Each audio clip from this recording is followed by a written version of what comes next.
kemarin juga viral video dari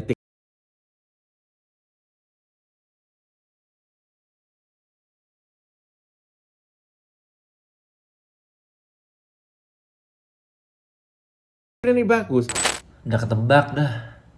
Lagian disuruh ngomong sama itu janda satu itu lo nurut. Aduh, udah deh, nggak usah tanggepin. Kabur. Kenapa lo?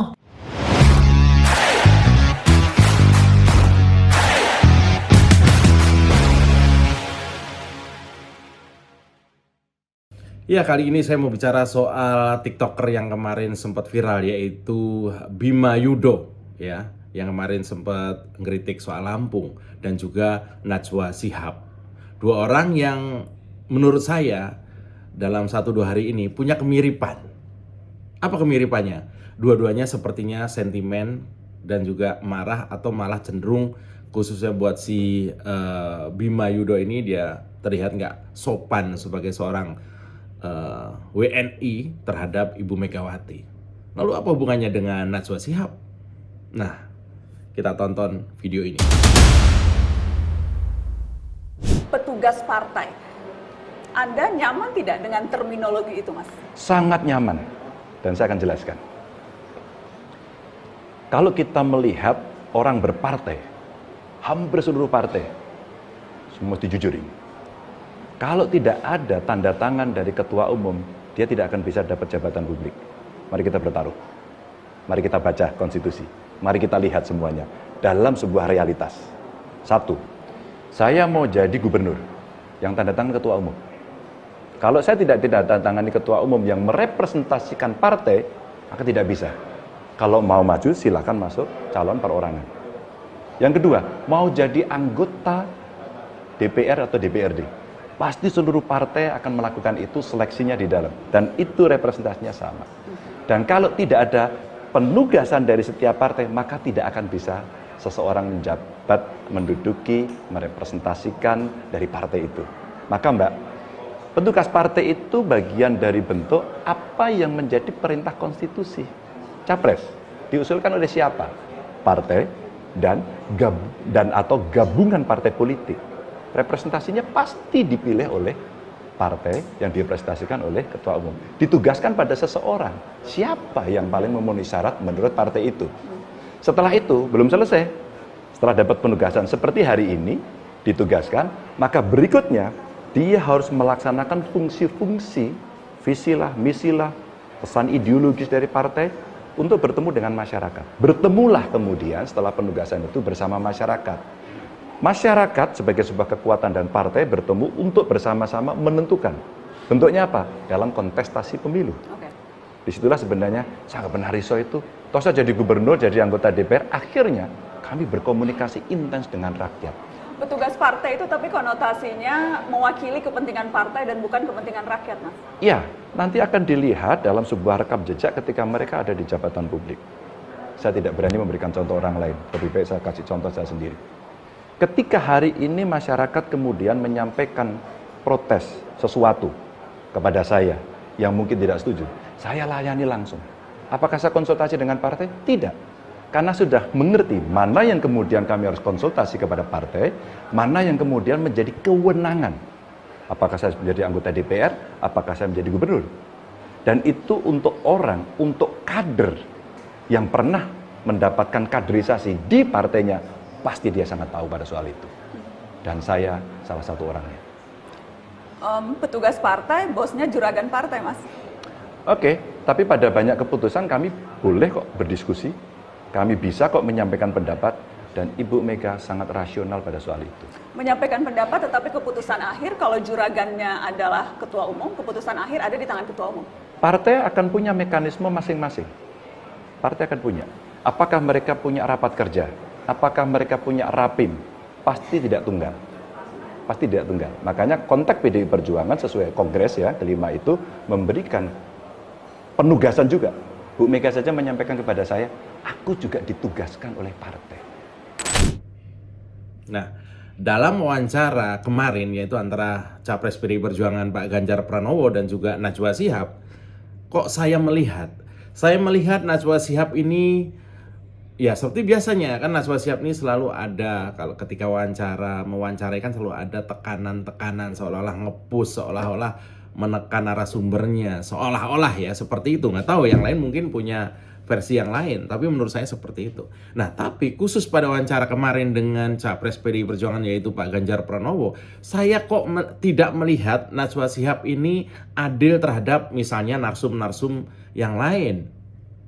Ketua umum partai yang lain tuh seolah-olah tidak pernah ditekan seperti ketika Najwa Shihab menyudutkan quote and quote atau menggiring opini menyudutkan seorang ketua umum partai besar PDI Perjuangan yaitu Bu Megawati melalui pertanyaan-pertanyaan Najwa Shihab ini ke Pak Ganjar Pranowo.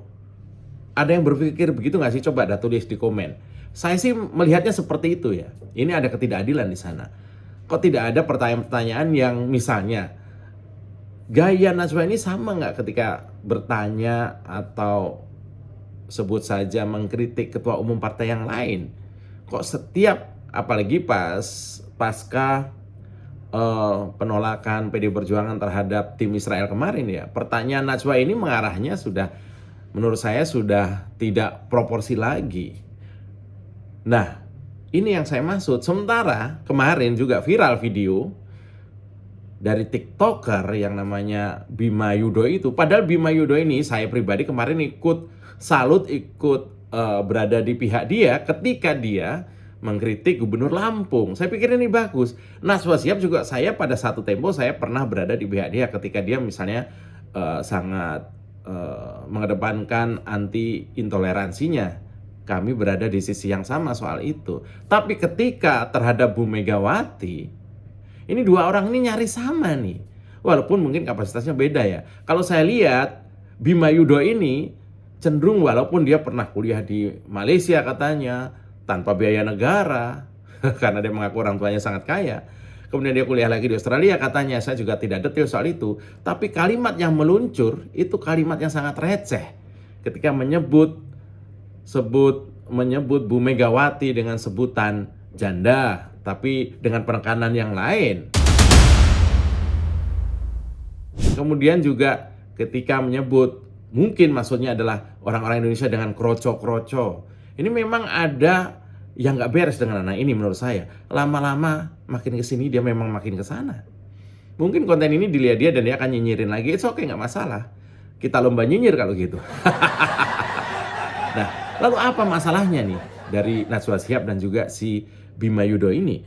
Kalau punya sentimen pribadi terhadap seorang Bu Mega, ya sampaikan saja secara terbuka dengan kritik yang baik, dengan bahasa yang lebih ke edukasi, lebih terlihat disampaikan oleh orang yang teredukasi lah, kira-kira begitu. Terutama si Bima Yudo tadi. Tapi kalau untuk Najwa Shihab, saya juga nggak tahu ada apa dengan Najwa Shihab ini. Kenapa selalu terlihat, walaupun dia terlihat akrab dengan Pak Ganjar Pranowo, tapi ketika menyentil Bu Mega seolah-olah itu seperti orang kesel.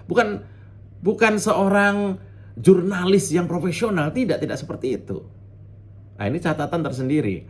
Ya mungkin Najwa punya penilaian sendiri, yaitu hak dia terhadap Bu Megawati. Tapi pada konteks pertanyaan-pertanyaan disampaikan ke Mas Ganjar Pranowo, untungnya Mas Ganjar menjawab dengan firm, dengan baik, sekaligus melindungi Bu Mega atas pertanyaan yang menurut saya cukup keras, ya, cukup menukik terhadap Bu Megawati secara pribadi.